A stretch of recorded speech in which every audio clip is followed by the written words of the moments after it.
Bien, continuamos el recorrido donde lo dejábamos en el vídeo anterior. Habíamos visto cómo los últimos sucesos, en especial la crisis de los misiles de Cuba, habían dejado al mundo pendiendo de un hilo, al borde de la guerra nuclear entre Estados Unidos y la URSS. Es por ello que los años 70, aunque todavía estaba por ahí la guerra de Vietnam, comienzan como una etapa de distensión, de rebajar la tensión internacional. La crisis económica de 1973, conocida como crisis del petróleo por la subida de su precio, tiene su origen en el conflicto árabe-israelí. Los países árabes, como medida de presión dirigida especialmente a los aliados de Israel, cierran el grifo de las exportaciones de petróleo, provocando ese alza de precios y un problema energético y económico ante la situación de dependencia externa. Boicot a los productos árabes. Se acabó la dependencia energética. La crisis frenó la carrera armamentística, ya que los países se ven en la necesidad de recortar gastos. Papá, tengo que economizar en todo. Para ahorrar gasolina he picapedreado el coche.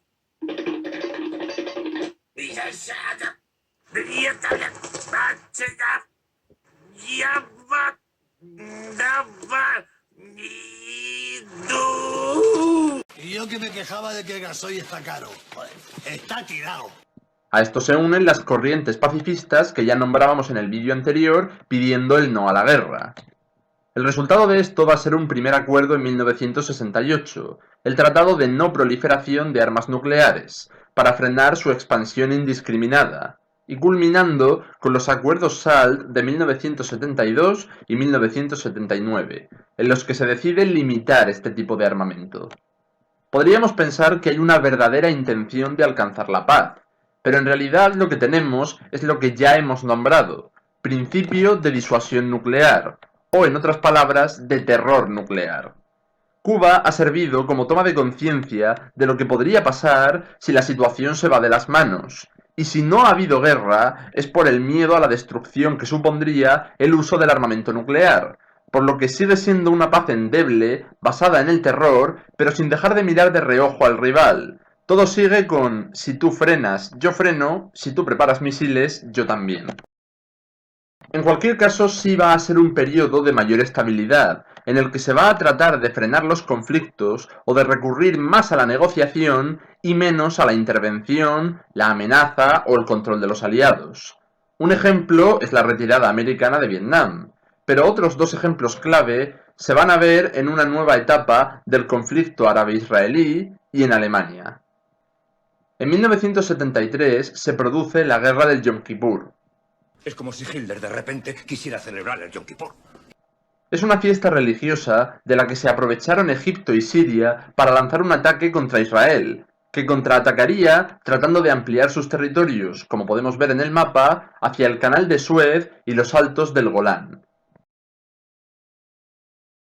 Las superpotencias hicieron por frenar el conflicto y que se iniciara la negociación entre Egipto e Israel.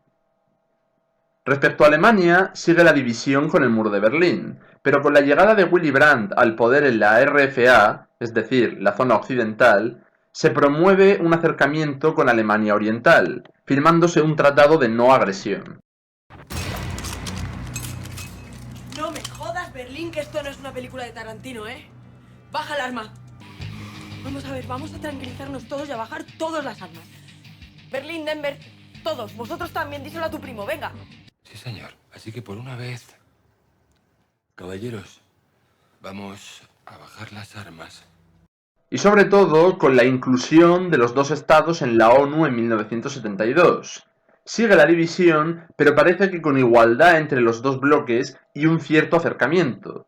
Pero sin duda el culmen de todo esto será la Conferencia de Seguridad y Cooperación de Helsinki, Finlandia, en agosto de 1975. Conferencia en la que participan 35 estados de todos los bandos, la OTAN, el Pacto de Varsovia y los neutrales. Aquí se van a reconocer las fronteras que se acordaron tras la Segunda Guerra Mundial.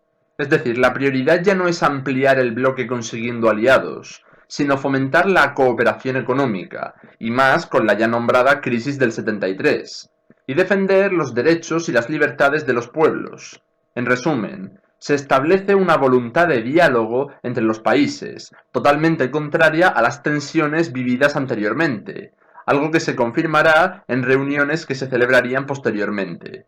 Este espíritu de Helsinki parece que podía poner fin a la guerra, que los bloques estadounidense y soviético ya habían estado dispuestos a limitar sus armas, a dialogar y a no alimentar conflictos externos.